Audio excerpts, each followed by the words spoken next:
ছোট গল্পের আসরের আয়োজনে সবাইকে স্বাগতম জানাচ্ছি। আমাদের নিয়মিত ধারাবাহিক আয়োজনে আপনারা শুনছিলেন ব্রাম স্টোকারের লেখা হরর উপন্যাস ড্রাকুলা। আজকে শুনবেন উপন্যাসটির 6ঠ পর্ব। প্রথম থেকে 5ম পর্ব যদি না শুনে থাকেন, ডেসক্রিপশন বক্সে লিঙ্ক দেওয়া আছে। পর্বগুলো শুনে আসলে 6ঠ পর্বও আশা করছি ভালোই লাগবে। মূল গল্পে যাবার আগে একটা অনুরোধ, চ্যানেলে নতুন হয়ে থাকলে চ্যানেলটি সাবস্ক্রাইব করে রাখতে ভুলবেন না। আর আমাদের আয়োজনগুলো ভালো লাগলে লাইক দিয়ে জানাবেন। আপনাদের পছন্দের কোনো গল্প থাকলে কমেন্ট করে জানাতে পারেন, অথবা আপনাদের মূল্যবান মতামত কমেন্ট সেকশনে জানাতে পারেন। এর ফলে অবশ্যই আমাদের গল্প নির্বাচনের সুবিধা হবে এবং আপনাদের পছন্দ মতো গল্পগুলো আমরা পরিবেশন করতে পারবো। তাহলে শুরু করা যাক ব্রাম স্টোকারের লেখা হরর উপন্যাস ড্রাকুলা 6ঠ পর্ব। মিনা হারকারের ডায়েরি থেকে। Budapest, 24 August.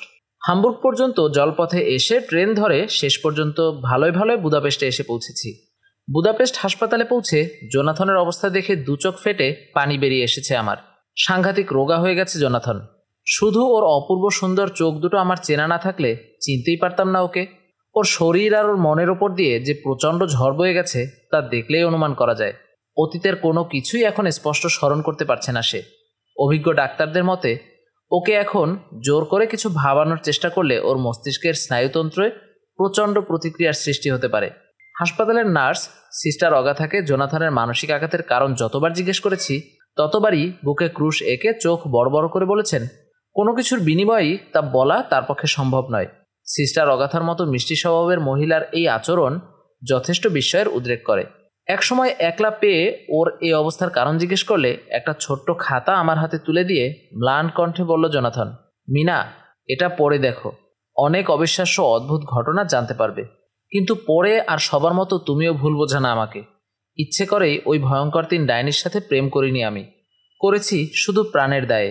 না হলে আমার শরীরের সমস্ত রক্ত শুষে নিয়ে আমাকে ছিবড়ে বানিয়ে নেকড়েদের মুখে ছেড়ে দিত পিশাচ কাউন্ট ড্রাকুলা। জোনাথনের হাত থেকে ছোট্ট খাতাটা নিয়ে সেখানে বসেই পড়তে শুরু করলাম। পড়তে পড়তে নিজের অজান্তেই শিউরে উঠতে থাকলাম। পড়া শেষ হলে বেশ কিছুক্ষণ স্তব্ধ হয়ে বসে থেকে জিজ্ঞেস করলাম, কিন্তু জোনাথন, কাউন্ট ড্রাকুলা তোমাকে দিয়ে কি করিয়ে নিতে চেয়েছিল নয় মিনা, বলো করিয়ে নিয়েছে। ওর আকাঙ্ক্ষিত ইংল্যান্ডের সবকটা বাড়ি দালালি করেই আমি ওকে কিনে দিয়েছি। ঈশ্বরই জানেন কোন ভয়ঙ্কর উদ্দেশ্য চরিতার্থ করার জন্য ওই পুরনো পোড়া বাড়িগুলো কিনেছে শয়তানটা। কথাগুলো বলে জিরিয়ে নেবার জন্য একটু থামল জোনাথন। তারপর হঠাৎ আমার হাত দুটো ধরে বলল, মিনা, আমি আর দেরি করতে চাই না, চলো তাড়াতাড়ি আমরা আমাদের বিয়েটা সেরে ফেলি। জোনাথনের কথায় বেশ কয়েক সেকেন্ড কোনো জবাব দিতে পারলাম না। তারপর ধীরে ধীরে উবু হয়ে চুমো খেলাম ওর রক্তশূন্য শুকনো খসখসে ঠোঁটে। ডাক্তার জন সেওয়ার্ডের ডায়েরি থেকে। 20 আগস্ট। দিন দিন আরও আকর্ষণীয় হয়ে উঠেছে রেনফিল্ডের কেসটা। সেদিনের সেই ঘটনার পর থেকে প্রায় সপ্তাহখানেক পরে যখন তখন সাংঘাতিক ক্ষিপ্ত হয়ে উঠে অসহ্য চেঁচামেচি জুড়ে দিত সে। কিন্তু তারপর গত পূর্ণিমার রাত থেকে হঠাৎ করেই একেবারে চুপ হয়ে গেছে সে। শুধু মাঝে মাঝে আপন মনেই বিড়বিড় করে, আর চেঁচাবো না আমি, প্রভু, এখন থেকে তোমার নির্দেশের অপেক্ষাই করব। তাতে যদি আমাকে আজীবন অপেক্ষা করতে হয় তাও সই। রেনফিল্ডের এই হঠাৎ শান্ত হয়ে যাওয়ার খবর শুনে সেদিন তাকে দেখতে গেলাম। আচ্ছন্ন ভাবটা ওর চেহারা থেকে সম্পূর্ণ মুছে গেছে। তার পরিবর্তে সেখানে ফুটে উঠেছে প্রসন্ন উজ্জ্বলতা। ওর এই অবস্থা দেখে খুশি হলাম। ভাবলাম বোধহয় সেরে যাচ্ছে ওর পাগলামি। নার্সকে ডেকে ওর পায়ের শেকল খুলে দিতে বললাম।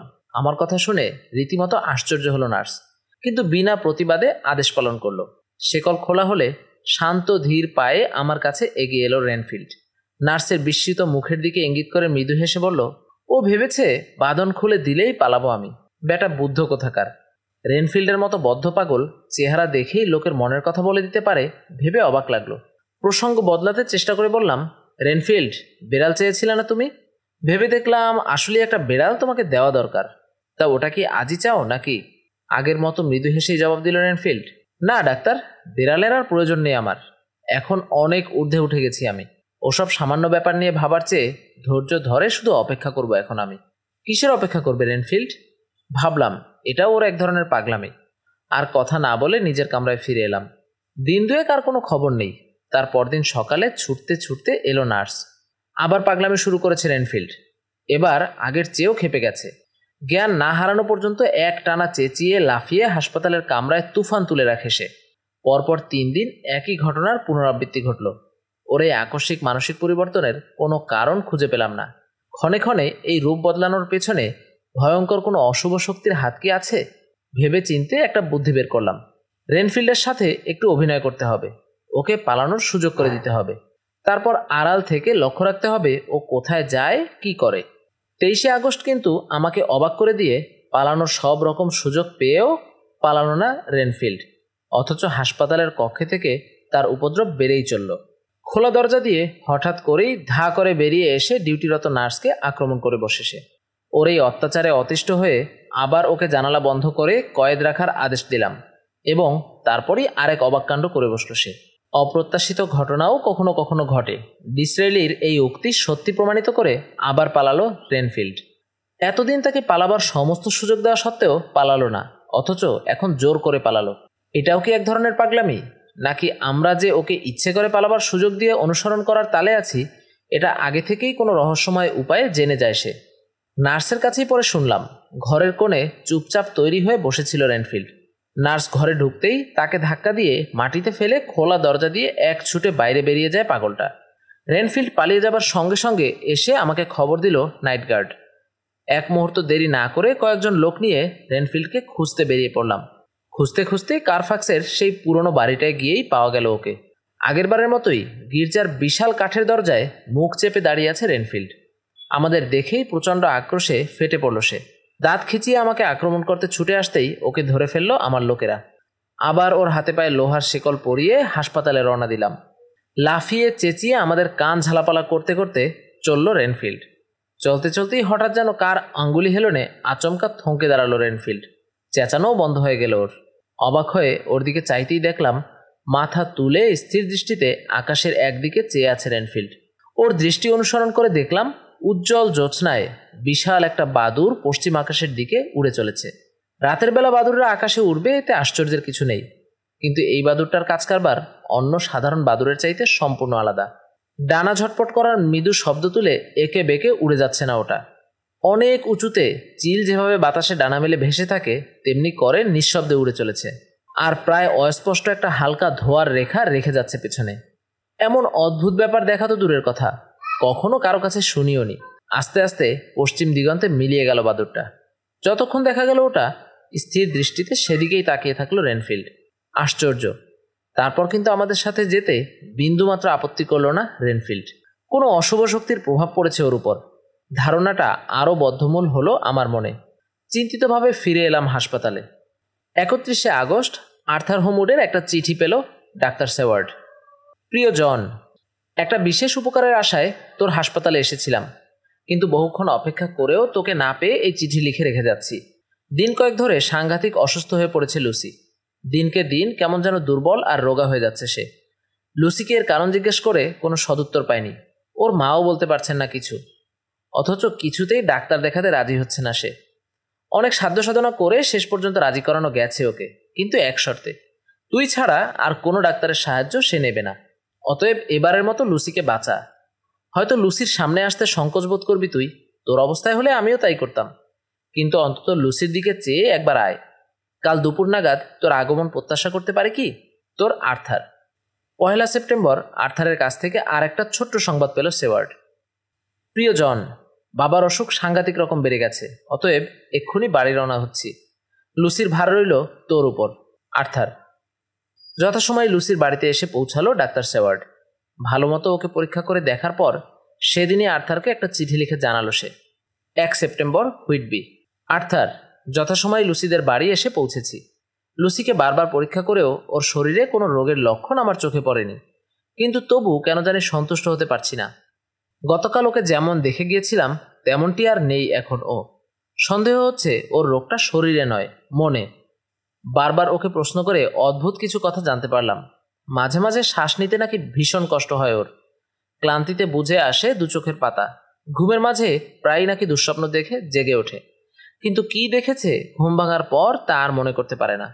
ছেলেবেলায় নাকি কখনো কখনো নিশিতে পেত ওকে। মাঝখানে বহুদিন ওটা আর হতো না, বলতে গেলে সেরে গিয়েছিল, কিন্তু গত কিছুদিন ধরে আবার ফিরে এসেছে পুরনো অভ্যাসটা। সব দিক ভেবে স্থির করেছি ওকে সুস্থ করে তোলা আমার একার সাধ্যে কুলোবে না। কাজেই আমার ওস্তাদ প্রফেসর ভ্যান হেলসিংকে খবর পাঠাচ্ছি। জানিসই তো, নানা রকম জটিল ব্যাধি, বিশেষ করে মানসিক রোগ সারাতে আজকের পৃথিবীতে এর জুড়ি মেলা ভার। অত্যন্ত ব্যস্ত মানুষ প্রফেসর, তার সময়ের অনেক দাম, কিন্তু আমাকে অত্যন্ত স্নেহ করেন উনি। আমি বললে তিনি না এসে পারবেন না, এ বিশ্বাস আমার আছে। কিছু ভাবিস না তুই, এসে যখন একবার পড়েছি চেষ্টার ত্রুটি রাখবো না। তোর জন।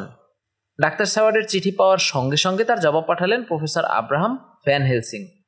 2 সেপ্টেম্বর, আমস্টারডাম।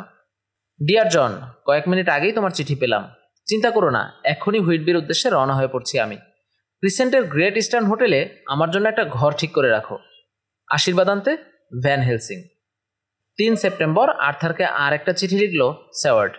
আর্থার, বলেছিলাম না আমি বললেই আসবেন প্রফেসর ভ্যান হেলসিং। আজ এখানে এসে পৌঁছেছেন তিনি।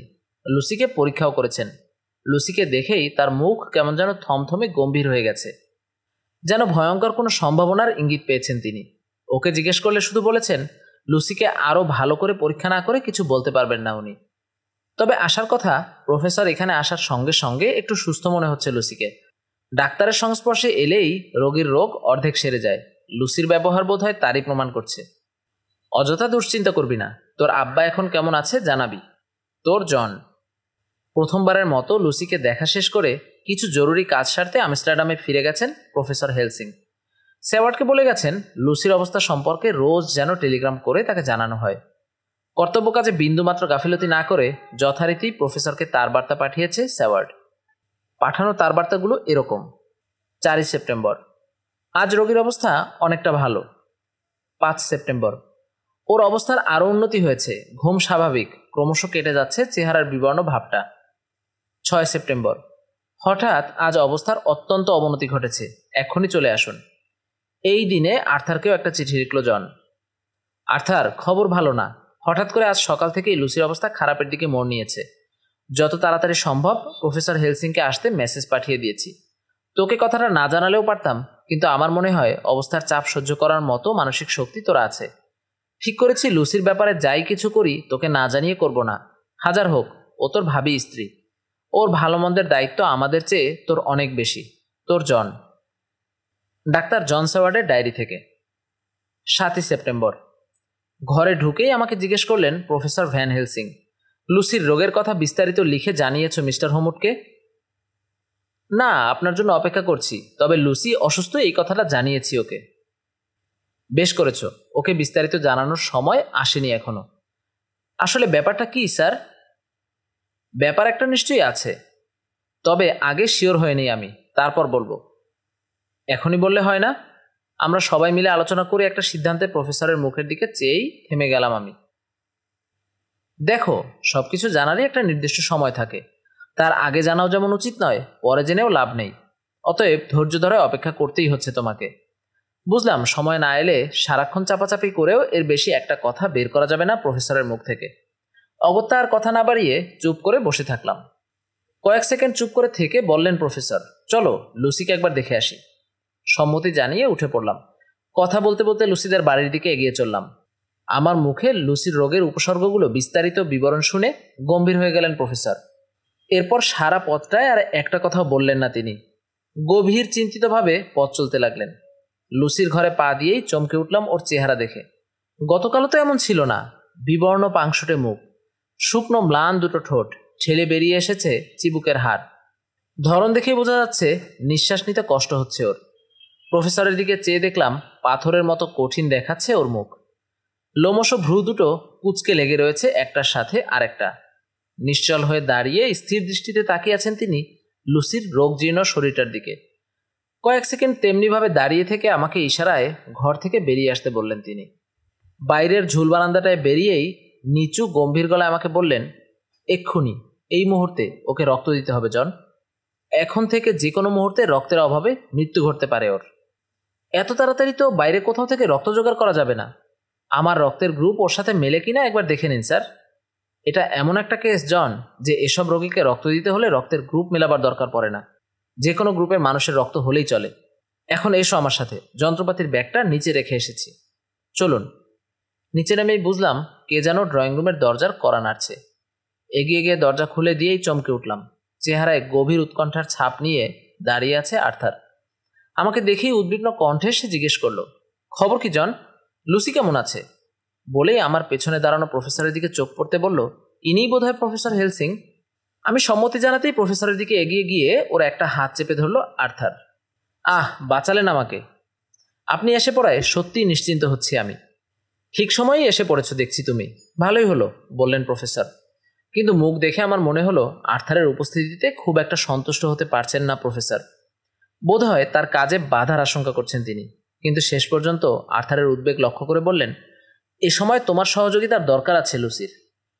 কি করতে হবে শুধু আদেশ করুন প্রফেসর। লুসির জন্য শরীরের শেষ রক্তবিন্দুটুকু পর্যন্ত দিতে রাজি আছি আমি। ভেরি গুড, তবে আপাতত সবটুকু রক্তের দরকার নেই, খানিকটা হলেই চলবে, বলে হাসলেন প্রফেসর। প্রফেসরের কথাটা ঠিক বুঝতে পারল না আর্থার। বুঝতে পেরেই প্রফেসর বললেন, লুসিকে রক্ত দেওয়া প্রয়োজন আর্থার। একটু আগে জনই রক্ত দিতে তৈরি হয়েছিল, কিন্তু তুমি যখন এসেই পড়েছ। আমি রাজি। এক্ষুনি কি দরকার? এক্ষুনি দরকার। চলো, আর দেরি না করে প্রয়োজনীয় কাজটুকু সেরে ফেলি।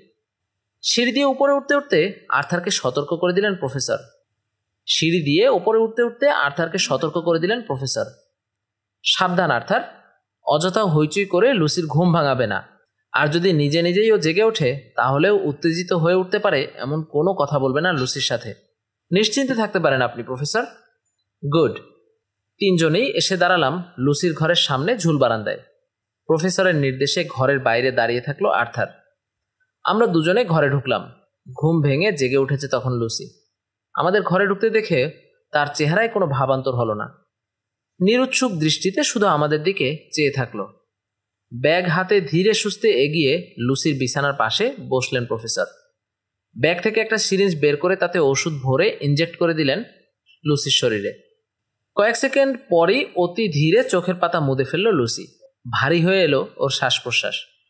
আবার গভীর ঘুমে ঢলে পড়ল সে। আর্থারকে ডাকতে বললেন আমাকে প্রফেসর। আর্থার ঘরে ঢুকতেই বললেন, কোটটা খুলে ফেলো আর্থার। তারপর আমার দিকে ফিরে বললেন, জন এসো, ওই টেবিলটা ধরে লুসির বিছানার পাশে নিয়ে আসি। টেবিলটা বিছানার পাশে এনে রাখতেই আর্থারকে তাতে শুয়ে পড়ার নির্দেশ দিলেন প্রফেসর। আর্থার নির্দেশ পালন করতেই নিপুণ হাতে রক্ত বিনিময়ের পালা শেষ করলেন তিনি। আর্থারের হাতে ব্যান্ডেজ বাঁধতে বাঁধতে দেখলাম একটা সরু লিকলিকে কালো রেশমি ফিতে লুসির গলায় ঝুলিয়ে দিচ্ছেন প্রফেসর। ফিতেটায় লকেটের মতো কি একটা বাধা। লকেটটা পরিয়ে দেবার সময় লুসির গলার কাছের কাপড়টা একটু সরিয়েছিলেন প্রফেসর। তখন পরিষ্কার চোখে পড়ল লুসির গলার কাছের ছোট্ট দুটো ক্ষত। লকেটটা ঝোলানো শেষ হবার পরেও অনেকক্ষণ চুপ করে বসে রইলেন প্রফেসর। তার সাথে সাথে আমরাও। একটু একটু করে লুসির গালের লালিমা আবার ফিরে আসছে। আরও কিছুক্ষণ পর লুসির দিক থেকে দৃষ্টি ফিরিয়ে আর্থারের দিকে চেয়ে বললেন প্রফেসর, লুসিকে আজ নতুন জীবন দিলে আর্থার। এবার পাশের ঘরে গিয়ে খানিকটা বিশ্রাম নিয়ে নাও। জন, ওকে পৌঁছে দিয়ে এসো। কিন্তু বিশ্রাম নিল না আর্থার, কারণ রাতের গাড়িতেই আবার অসুস্থ বাবার কাছে ফিরে যাবে ও। আর্থারকে নিচে পৌঁছে দিয়ে আবার লুসির ঘরে ফিরে এসে দেখলাম তখনও লুসির বিছানার পাশে বসে স্থির দৃষ্টিতে ওর মুখের দিকে চেয়ে আছেন প্রফেসর। আমাকে ঢুকতে দেখেই উঠে দাঁড়িয়ে গম্ভীর গলায় জিজ্ঞেস করলেন, লুসির গলায় ওই দাগগুলো দেখেছ? দেখেছি, তবে আজই প্রথম। হ্যাঁ, ওই দাগগুলোর জন্যই আজ রাতে আমস্টারডামে ফিরে যেতে হচ্ছে আমাকে। কয়েকটা বই আর দরকারি জিনিসপত্র আনতে হবে। আমি না আসা পর্যন্ত সারাক্ষণ এই ঘরে থেকে লুসিকে পাহারা দিতে হবে তোমাকে, বিশেষ করে রাতের বেলা। একজন নার্সের দরকার আছে? আছে, তবে সেই কাজটা আপাতত তোমাকেই করতে হবে।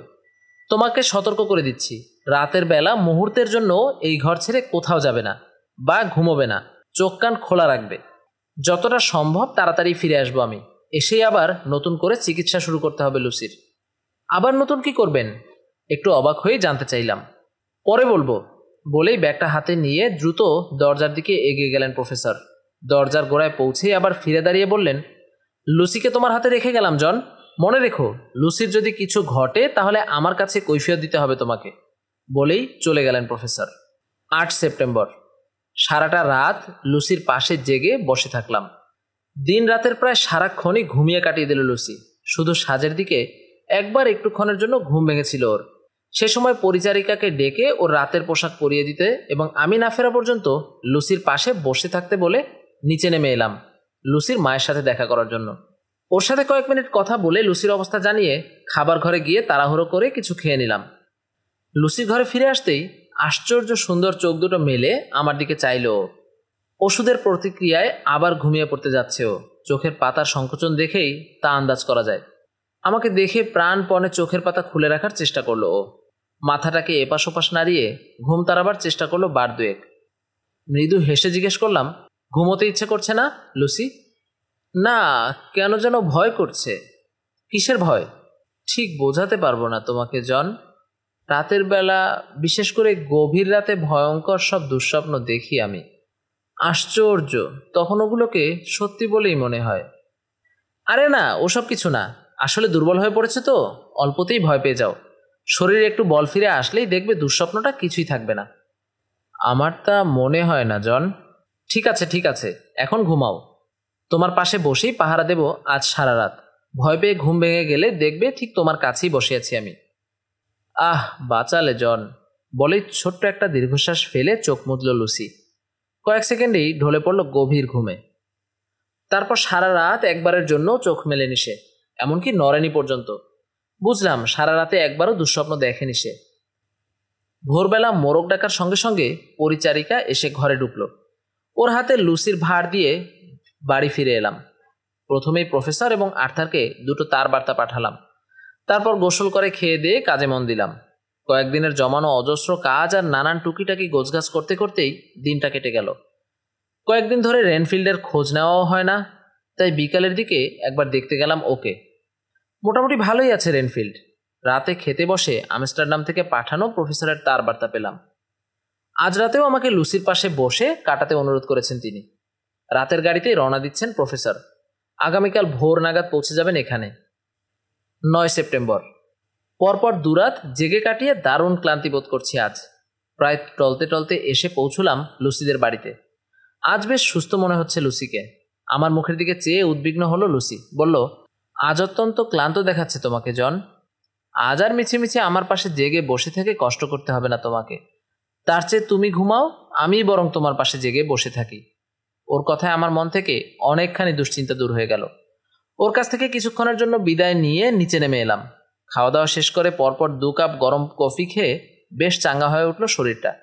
আবার ফিরে এলাম লুসির ঘরে। ওর পাশের ঘরটা দেখে লুসি বলল, ওই ঘরে গিয়ে শুয়ে পড়ো তুমি। মাঝখানের দরজাটা খোলাই থাক, দরকার হলে ডাকবো তোমাকে। প্রতিবাদ করলাম না। অবশ্য প্রতিবাদ করার মতো মন বা শরীরের অবস্থাও আমার নেই। সোজা পাশের ঘরে এসে একটা বড় সোফায় গায়ে এলিয়ে দিলাম। প্রায় সঙ্গে সঙ্গেই চোখের পাতায় নেমে এলো রাজ্যের ঘুম। 10 সেপ্টেম্বর। ঘুম ভাঙল প্রফেসরের হাতের স্পর্শে। যে কোনো রকম অবস্থাতেই অবাক না হয়ে নিঃশব্দে জেগে ওঠার অভ্যাস আমার বহুদিনের, সেই প্রথম মেন্টাল হাসপাতালের কাজ করার সময় থেকেই। আমাকে চোখ মেলাতে দেখেই উদ্বিগ্ন গলায় জিজ্ঞেস করলেন প্রফেসর, লুসি, লুসির খবর কি? ভালো। চলো ওকে দেখে আসি একবার। চলুন, বলে উঠে পড়লাম সোফা থেকে। মাঝখানের দরজার পর্দা সরিয়ে লুসির ঘরে এসে ঢুকলাম। ঘর অন্ধকার। এগিয়ে গিয়ে পর্দাগুলো সরিয়ে জানালার পাল্লা খুলে দিতেই ঘরের মেঝে এসে ছড়িয়ে পড়ল ভোরের সোনালি রোদ। এমন সময় প্রফেসরের অস্ফুট অথচ ক্রুদ্ধ আর্তস্বরে চমকে উঠে ঘুরে দাঁড়ালাম। লুসির দিকে চাইতেই ধক করে উঠল হৃৎপিণ্ডটা। মনে হলো হাঁটু ভেঙে পড়ে যাব। লুসির বিছানার পাশে পাথরের মূর্তির মতো অনড় দাঁড়িয়ে আছেন প্রফেসর। অস্বাভাবিক গম্ভীর হয়ে গেছে ওর মুখ। বিছানার সাথে প্রায় মিশে গেছে লুসি। ঠোঁট দুটো মোমের মতো সাদা। ঠেলে বেরিয়ে এসেছে চোয়ালের হাড়। এক রাতের মাঝেই দীর্ঘদিনের রোগজীর্ণ অবস্থা হয়েছে ওর। অবিশ্বাস্য, এমন তো হবার কথা নয়। কাল রাতেই তো দিব্যি সুস্থ দেখলাম ওকে। প্রচণ্ড মানসিক শক্তির বলে কয়েক মুহূর্তেই দুর্দমনীয় ক্রোধকে সামলে নিয়ে আমার দিকে চেয়ে চেঁচিয়ে উঠলেন প্রফেসর, জলদি যাও, এক্ষুনি ব্র্যান্ডি নিয়ে আসো একটু। সাথে সাথেই ছুটলাম আমি। এক ছুটে নিচের থেকে একটা ব্র্যান্ডির বোতল এনে প্রফেসরের হাতে তুলে দিলাম। বোতলের মুখ খুলে লুসির রক্তশূন্য ঠোঁট দুটো একটু ফাঁকা করে ভিতরে একটু ব্র্যান্ডি ঢেলে দিলেন প্রফেসর। তারপর নাড়ি ধরে হৃৎপিণ্ডের গতি অনুভব করলেন। অবস্থা খুব খারাপ, তবে এখনো সময় আছে। আবার রক্ত দিতে হবে ওকে। জন, এবার তোমার পালা। কথা বলতে বলতেই হাতের অস্তিন গুটিয়ে ব্যাগ থেকে যন্ত্রপাতি বের করে ফেললেন। তারপর আগের দিনের মতো টেবিলটা লুসির বিছানার পাশে টেনে এনে আজ আর্থারের পরিবর্তে তাতে শুয়ে পড়লাম আমি। দক্ষ হাতে রক্ত বিনিময়ের কাজ শেষ করলেন প্রফেসর। আচমকা ঘুম ভেঙে গেলে ক্ষতি হতে পারে, সে আশঙ্কায় আগের মতোই লুসিকে একটা মরফিয়া দিলেন তিনি। তারপর ধীরে ধীরে আমার হাতে ব্যান্ডেজ বাঁধতে বাঁধতে বললেন, শরীরের ওপর প্রচণ্ড ধকল গেছে তোমার গত 2 দিনে। নিচে নেমে নাস্তা সেরে আর একটু বিশ্রাম নাওগে। টেবিল থেকে উঠে গিয়ে দোরগোড়ায় পৌঁছতেই পেছন থেকে ডাকলেন প্রফেসর, আর্থা যদি আজ এসে পড়ে ওকে কিন্তু আবার এসব কথা বলো না, তাতে লাভ হবে না কিছু। মাঝে থেকে শুধু শুধু ভয় পেয়ে যাবে ও। ঘাড় নেড়ে সম্মতি জানিয়ে নিচে নেমে এলাম। নাস্তা খাওয়া হলে আর বিশ্রাম নিতে ইচ্ছা করলো না। তাছাড়া গত পুরো রাতটাই নাক ডেকে ঘুমিয়েছি, তাই আবার ওপরে ফিরে এলাম। মৃদু হেসেই বললেন প্রফেসর, তোমাকে না শুয়ে থাকতে বলেছি? এইমাত্র রক্ত দিয়েছ, এখন নড়াচড়া করলে ক্ষতি হবে। চাও ও ঘরের সোফাটায় বসে থাকো কিছুক্ষণ, দরকার হলে ডাকবো তোমাকে। প্রায় জোর করেই ঘর থেকে বের করে দিলেন আমাকে প্রফেসর। অবশ্য ওর আদেশ অমান্য করার মতো সাহসও আমার নেই। অগত্যাই পাশের ঘরে ঢুকে সোফায় গায়ে এলিয়ে দিলাম, কিন্তু সহজে ঘুম এলো না। এক রাতের মধ্যে লুসির দেহের সমস্ত রক্ত নিঃশেষ হলো কি করে, এটা ভেবেই দারুণ অবাক লাগলো। এসব কথা ভাবতে ভাবতেই একটু তন্দ্রা মতো এলো, আর তার ঘরেই লুসির গলার দাগটা কেবলই ঘুরে ফিরে বেড়াতে লাগলো আমার অবচেতন মনে। বিকেলে প্রফেসরের ডাকে ঘুম ভাঙল আমার। লুসির ঘরে এসে দেখি ওরও ঘুম ভেঙেছে, অনেকটা সুস্থ হয়ে উঠেছে সে। লুসিকে আমার জিম্মায় রেখে একটু বেড়াতে বেরোলেন প্রফেসর। নিচের হলঘর থেকে ভেসে এলো ওর গলা, পোস্ট অফিসটা কোন দিকে? কাকে যেন জিজ্ঞেস করছেন তিনি। লুসির সাথে আলাপ করতে করতে বুঝতে পারলাম সকালের দুর্ঘটনার কথা জানে না লুসি। একটু পরেই ঘরে এসে ঢুকলেন লুসির মা। আমাকে দেখে উদ্বিগ্ন গলায় বললেন, মহিলা, তোমাকে কিন্তু সত্যি অত্যন্ত ক্লান্ত আর রোগা লাগছে। তারপর মৃদু হেসে বললেন, আসলে এখন একটা বিয়ে করা উচিত তোমার, দেখাশোনার তো কেউ নেই। ওর কথায় হেসে উঠেই লুসির দিকে চাইলাম। চকিতে লুসির গালে একটা রক্তিম আভা দেখা দিয়েই মিলিয়ে গেল। এইরকম হাসি ঠাট্টার মধ্য দিয়েই সব ঘনিয়ে এলো। এই সময় বাইরে থেকে ফিরে এলেন প্রফেসর। এসেই বললেন, জন, আজ রাতে তোমার ছুটি, খেয়ে দিয়ে ভালো করে ঘুমাওগে। লুসিকে আজ আমিই পাহারা দেব। একটু থেমে বললেন, আর একটা কথা, এই সময়ে তোমাকে আমার সবচেয়ে বেশি প্রয়োজন। কাজেই তুমি অসুস্থ হয়ে পড়লে কাহিল হয়ে পড়বো আমি, আর তুমি ছাড়া আমার গোপন চিকিৎসার কথা কাউকে জানতে দেওয়া চলবে না, বুঝেছ? যাও এখন, গুড নাইট। 12 সেপ্টেম্বর। গত রাত আর আজ সারাটা দিন কষে ঘুমিয়েছি। বিকেলে ঝরঝরে শরীর নিয়ে লুসিদের বাড়িতে এসে হাজির হলাম। লুসির ঘরে ঢুকে দেখলাম লুসির সাথে গল্প করছেন প্রফেসর। আমি ঢুকতেই হেসে অভ্যর্থনা জানালেন আমাকে। এসো জন, তোমার জন্যই অপেক্ষা করছি। আমি একটা চেয়ারে বসতেই টেবিলের ওপর রাখা একটা কাগজের প্যাকেট খুলে কয়েকটা জিনিস বের করলেন প্রফেসর। ধবধবে সাদা জিনিসগুলো দেখেই লুসি বলল, একটু আগে ওগুলোর কথাই বলছিলেন আমাকে? হ্যাঁ। চাপা কৌতুকে চকচক করছে প্রফেসরের 2 চোখ। কিন্তু ভেবো না এগুলো সাধারণ জিনিস। অবশ্য অসাধারণ বলছি না, কিন্তু তোমার রোগের পক্ষে শুধু অসাধারণই নয়, দুর্মূল্য। এগুলোর একটার সাথে একটা গেঁথে মালা বানিয়ে আজ রাতে তোমার গলায় পরিয়ে রাখবো। দেখবে সমস্ত দুঃস্বপ্ন দূর হয়ে গেছে তোমার। বাহ, আমার সাথে আবার ঠাট্টা করছেন আপনি? ওই সাধারণ রসুনের মালা গলায় ঝুলিয়ে দিলেই রোগ সেরে যায় নাকি? কারো সঙ্গেই ঠাট্টা করি না আমি, লুসি। একটু গম্ভীর শোনালো প্রফেসরের কণ্ঠস্বর। আমার প্রত্যেকটা কাজের কোনো না কোনো উদ্দেশ্য থাকে। আগে থেকেই সাবধান করে দিচ্ছি তোমাকে, আমার কোনো কাজকেই হেলার চোখে দেখবে না, তাহলে মারাত্মক দুর্ঘটনা ঘটে যাওয়া বিচিত্র নয়। হঠাৎ খেয়াল করলেন তার কথায় একটু মনমরা হয়ে গেছে লুসি। হেসে পরিবেশটাকে হালকা করার চেষ্টা করে বললেন প্রফেসর, একটু কঠিন কথাই বলে ফেলেছি লুসি, কিন্তু পরে বুঝবে তোমার ভালোর জন্যই বলেছি। না বুঝেই বলে ফেলেছিলাম প্রফেসর, আমাকে মাফ করবেন। গুড, এই তো লক্ষ্মীমের মতো কথা। বলে আমার দিকে ফিরে বললেন প্রফেসর, জন, তুমি একটু বসো, আমি এক্ষুনি আসছি। বলে রসুনগুলো তুলে নিয়ে ঘর ছেড়ে বেরিয়ে গেলেন তিনি। একটু পরেই একটা রসুনের মালা বানিয়ে ফিরে এলেন প্রফেসর। নিজ হাতে লুসির গলায় পরিয়ে দিলেন ওটা। জানালাগুলো ভালো মতো বন্ধ করে চৌকাঠে ছড়িয়ে দিলেন রসুনের কোয়া। শাঁসিগুলোতে ঘষে ঘষে লাগিয়ে দিলেন রসুনের রস।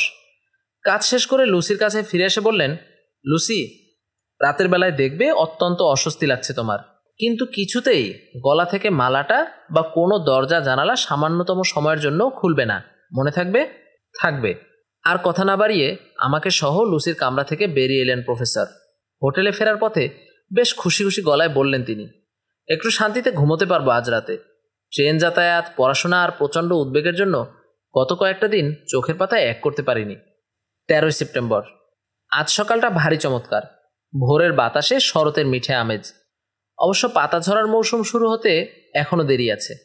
সকাল 8টায় হোটেলের কামরা থেকে বেরিয়েই দেখলাম সদর দরজায় গাড়ি অপেক্ষা করছে আমাদের জন্য। গতকালই গাড়ি তৈরি রাখার জন্য নির্দেশ দিয়ে রেখেছিলাম হোটেলের মালিককে। গাড়ি করে অল্পক্ষণেই লুসিদের বাড়িতে পৌঁছে গেলাম। বাড়িতে ঢুকতেই একগাল হেসে আমাদেরকে অভ্যর্থনা জানালেন লুসির মা।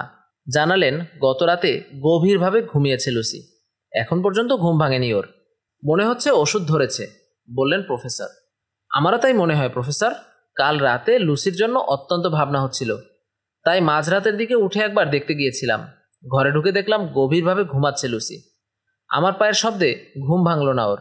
ঘরের ভেতর অসহ্য গুমট, আর রসুনের অসহ্য গন্ধে বমি আসতে লাগলো আমার।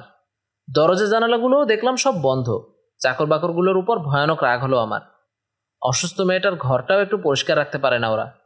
অগত্যা নিজেই জানালাগুলো খুলে দিয়ে লুসির কপালে চুমো খেতে গেলাম। দেখে আরও বিরক্ত লাগলো, একটা রসুনের মালা গলায় পড়েছে সে। কি বিচ্ছিরি ব্যাপার দেখুন তো। মালাটা খুলে জানালা দিয়ে বাইরে ফেলে দিয়েছি আমি। কে যেন এক দোয়াত কালি ঢেলে দিল প্রফেসরের মুখে। লুসির মার কথা শুনে দপ করে নিভে গেল ওর মুখের হাসি। ধপাস করে পাশের চেয়ারটায় বসে পড়লেন তিনি। প্রফেসরকে এত ভেঙে পড়তে জীবনেও দেখিনি।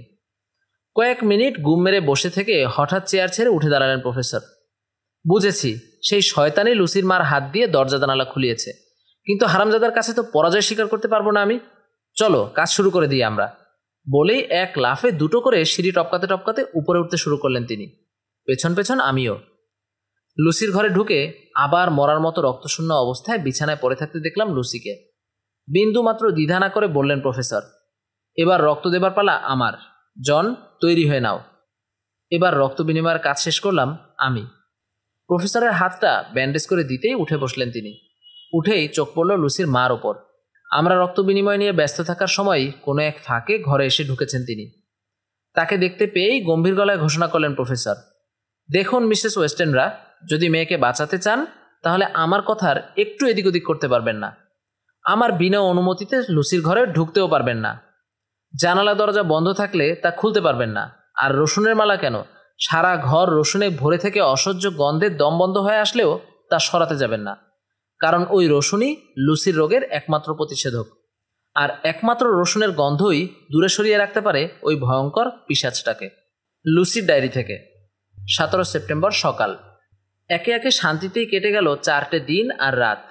আগের চেয়ে অনেক বেশি সুস্থ মনে হচ্ছে আজ নিজেকে। ভোর হয়েছে একটু আগে। জানালা দিয়ে ঘরে এসে পড়েছে ভোরের সোনালি রোদ। ঝিরঝিরে বাতাসে জুড়িয়ে যাচ্ছে শরীর মন। গত 4 দিন সমানে রাত জেগে আমাকে পাহারা দিয়েছেন ডক্টর ভ্যান হেলসিং।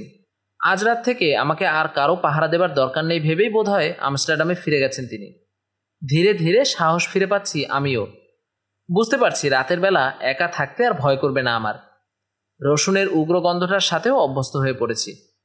বিশেষভাবে জন্মানো এই রসুনের আরেকটা নতুন মোড়কও গতকাল হার্লেম থেকে এসে গেছে। অতএব চিন্তা কি। গভীর রাত। আজ রাতের প্রত্যেকটি ঘটনা হুবহু লিখে রাখছি। ঈশ্বর, চরম দুর্ঘটনা ঘটার আগেই যেন শেষ করতে পারি লেখাটা। আশা করছি আমি বলে না দিলেও লেখাটা চোখে পড়বে সবার। ভীষণ দুর্বল আর অসহায় বোধ করছি। বুঝতে পারছি ধীর পায়ে আমাকে গ্রাস করতে এগিয়ে আসছে মৃত্যু। ঈশ্বর, শক্তি দাও যেন মরার আগেই শেষ করে যেতে পারি লেখাটা। যথারীতি রসুনের কোয়াগুলো জানালা আর দরজার চৌকাঠে রেখে মালাটা গলায় পরে শুয়ে পড়লাম। কতক্ষণ ঘুমিয়েছিলাম জানি না। হঠাৎ অদ্ভুত একটা শব্দে ঘুম ভেঙে গেল। এরকম শব্দ শুনেই প্রথমবার ঘুমের ঘোরে বাইরে বেরিয়ে গিয়েছিলাম, আর মিনা ধরে নিয়ে এসেছিল আমাকে। আশ্চর্য, এখন সব মনে পড়ছে আমার। হঠাৎ করেই জনের কথা মনে পড়ল। কেন যেন মনে হচ্ছে এখন পাশের ঘরে ওর থাকা উচিত ছিল। পাশ ফিরে কোলবালিশটা আঁকড়ে ধরে ঘুমাবার চেষ্টা করলাম, কিন্তু ঘুম এলো না কিছুতেই। অকারণেই ভয় ভয় করছে। অথচ সকালেই ভেবেছিলাম বিন্দু মাত্র ভয় পাবো না আজ রাতে। মনে ভয় ঢুকতেই আর ঘুমাবার চেষ্টা করলাম না, এবং তা করতে গিয়েই প্রচণ্ড বিস্ময়ে অভিভূত হয়ে পড়লাম। এতক্ষণ ঘুমাবার চেষ্টা করেও ঘুমোতে পারিনি, অথচ এখন জেগে থাকতে গিয়ে টেনে খুলে রাখতে পারছি না দু চোখের পাতা। হঠাৎ বারান্দায় একটা অদ্ভুত শব্দ হতেই লাফ দিয়ে বিছানা থেকে উঠে গিয়ে দরজা খুলে চেঁচিয়ে উঠলাম, কে কে ওখানে? সাড়া দিল না কেউ, কিন্তু হলপ করে বলতে পারি ওখান থেকেই এসেছে ওই অদ্ভুত শব্দটা। মনে মনে একটু অস্বস্তি নিয়েই ফিরে এলাম বিছানায়। হঠাৎ বাগানের দিক থেকে ভেসে এলো নেকড়ের ভয়ঙ্কর হিংস্র গর্জন। অবাক কাণ্ড, শহরের এইখানটায় নেকড়ে এলো কোথা থেকে? উঠে গিয়ে জানালার বদ্ধ কাচের শার্সি দিয়ে বাইরে উকি দিলাম। আবছা চাঁদের আলোয় চোখে পড়ল বাগানের ওপরের আকাশে চক্কর মারছে একটা বাদুড়। কিন্তু নেকড়ে বা ওই জাতীয় কিছুর ছায়াও চোখে পড়ল না বাগানের কোথাও। আমি জানালার কাছে এসে দাঁড়াতেই সাই করে এক পাক ঘুরে জানালার ধারে উড়ে এলো বাদুড়টা। ওটার জল জলে লাল দুটো চোখের দিকে চাইতেই পুরনো ভয়টা ফিরে এলো আমার মনে। বাদুড়টার দিকে চাইতে আর সাহস হলো না। ফিরে এলাম বিছানায়। প্রতিজ্ঞা করলাম কিছুতেই ঘুমোবো না আজ রাতে। এমন সময় দরজা খুলে ঘরে এসে ঢুকলেন মা। আমাকে স্তব্ধ হয়ে বিছানায় বসে থাকতে দেখে অবাক হয়ে জিজ্ঞেস করলেন তিনি, কিরে, অমন করে বসে বসে কি ভাবছিস? ঘুম আসছে না? কি জানি কেন ভয় করছে মা। ঠিক আছে, বাকি রাতটা আজ তোর কাছেই কাটাবো। এগিয়ে এসে আমার বিছানায় বসে ডাকলেন মা, আয় শুয়ে পড়। আমি শুতেই আমার পাশে শুয়ে পড়লেন মা। হঠাৎ জানালায় কাছের শার্সিতে ডানা ঝাপটানোর শব্দ হতেই চমকে উঠে নিজেকে নিজেই প্রশ্ন করলেন, এই রাতের বেলা আবার মরতে এলো কোন পাখি? বলেই কয়েক মুহূর্তে সেদিকে তাকিয়ে আবার পাশ ফিরে শুলেন মা। ঠিক তারপরেই ঘটল ভয়ঙ্কর ঘটনাটা। বাগানের লতা ঝোপের ওপার থেকে ভেসে এলো হাজার হাজার নেকড়ের ক্রুদ্ধ চাপা গর্জন। ঝনঝন শব্দে টুকরো টুকরো হয়ে ভেঙে ঘরের মেঝেতে ছড়িয়ে পড়ল কাচের শার্সিগুলো। ভাঙা শার্সির মধ্য দিয়ে প্রচণ্ড জোরে বইতে শুরু করলো দমকা হাওয়া। থরথর করে কেঁপে উঠল খড়খড়িগুলো। এক লাফে বিছানার উপর উঠে বসলাম আমি আর মা। জানালার দিকে চোখ পড়তেই প্রচণ্ড আতঙ্কে শিউরে উঠলাম। ভাঙা শার্সির মধ্য দিয়ে আমাদের দিকেই ভয়ঙ্কর হিংস্র দৃষ্টিতে তাকিয়ে আছে একটা বিশাল নেকড়ে। আশ্চর্য, খাড়া দেয়াল বেয়ে দোতলার জানালার কাছে নেকড়ে উঠল কি করে বুঝতে পারলাম না। চেঁচিয়ে উঠে আমাকে জড়িয়ে ধরলেন মা। আর তার হাতের ঝাটকা লেগে আমার গলা থেকে ছিঁড়ে পড়ে গেল প্রফেসর হেলসিংয়ের পরিয়ে দেয়া রসুনের মালাটা। মালাটা ছিঁড়ে যেতেই হাহা শব্দে কুৎসিত হাসি হেসে উঠল কেউ। সেই হাসির শব্দের সাথে তাল মিলিয়ে ঝিক করে জ্বলে উঠল একটা চোখ ধাঁধানো তীব্র নীল আলো। সাথে সাথে বুক ভাঙা আর্তনাদ করে মেঝে লুটিয়ে পড়লেন মা। আহতের মতো স্তব্ধ হয়ে বিছানায় বসে দেখতে লাগলাম অবিশ্বাস্য ঘটনাগুলো। মা মেঝেতে পড়ে যেতেই জানালা হতে অদৃশ্য হয়ে গেল নেকড়েটা। তার বদলে হু হু করে তীব্র বাতাস ঢুকতে শুরু করলো ঘরে। সেই বাতাসে ভর করে ভেসে আসছে অজস্র চকচকে রূপালি ধূলিকণা। ঘরে ঢুকেই পাক খেয়ে ঘুরতে লাগলো কণাগুলো। চোখের সামনে ওই ধূলিকণার ভেতর থেকে রূপ নিচ্ছে একটা বিশাল কালো মূর্তি। ওদিকে তাকিয়ে থাকতে থাকতেই ঘুমে জড়িয়ে এলো দু চোখ। কিছুতেই খুলে রাখতে পারছি না চোখের পাতা। বহু চেষ্টা করেও আর বসে থাকতে না পেরে লুটিয়ে পড়লাম বিছানায়। ঠিক কতক্ষণ পরে জানি না, আস্তে আস্তে চোখ মেলে চাইলাম। দূরের গির্জার ঢং ঢং ঘণ্টাধ্বনি কানে এসে বাজছে। বাগানের ওপাশে এসে একসাথে জড়ো হয়ে দাঁড়িয়ে চেঁচাচ্ছে পাড়ার কুকুরগুলো। আর বাগানেরই কোনো ঝোপের ভেতর থেকে সমানে গান গেয়ে চলছে একটা পাপিয়া। উঠে বসার চেষ্টা করলাম কিন্তু পারলাম না। বিন্দুমাত্র জোর পাচ্ছি না শরীরে। চেঁচিয়ে চাকরদের ডাকার চেষ্টা করলাম, ভালো মতো স্বর ফুটল না গলায়। বার কয়েক ডেকেও কারো সাড়া না পেয়ে অসহায়ভাবে চুপচাপ বিছানায় পড়ে থাকলাম। আরও কিছুক্ষণ পর বাইরের বারান্দায় কার পায়ের শব্দ পাওয়া গেল। তাহলে আমার ডাক কানে গিয়েছে কারো। কয়েক মুহূর্ত পরেই দরজা খুলে ঘরের ভিতরে উকি দিল একটা চাকর এবং দিয়েই চেঁচিয়ে উঠল ভয়ে। জানালার ভাঙা কাচের শার্সি দিয়ে ঘরে ঢুকছে দমকা হাওয়া। বারবার একটার সাথে আর একটা বাড়ি খেয়ে বিশ্রী শব্দ করছে খড়খড়িগুলো। কুৎসিত ভঙ্গিতে মেঝেতে পড়ে আছেন মা। মরার মতো বিছানায় শুয়ে আছি আমি। এত সব দেখে ভয় পাবারই কথা চাকরটার। চাকরটার চেঁচামেচিতে আরও একটা চাকর এসে হাজির হলো। ঘরের অবস্থা দেখে থমকে দাঁড়িয়ে পড়ল সেও। ওদের সাহায্যে বিছানার উপর উঠে বসলাম। মাকেও মেঝে থেকে তুলে পাশের বিছানায় শুইয়ে চাদর দিয়ে ঢেকে দিল ওরা।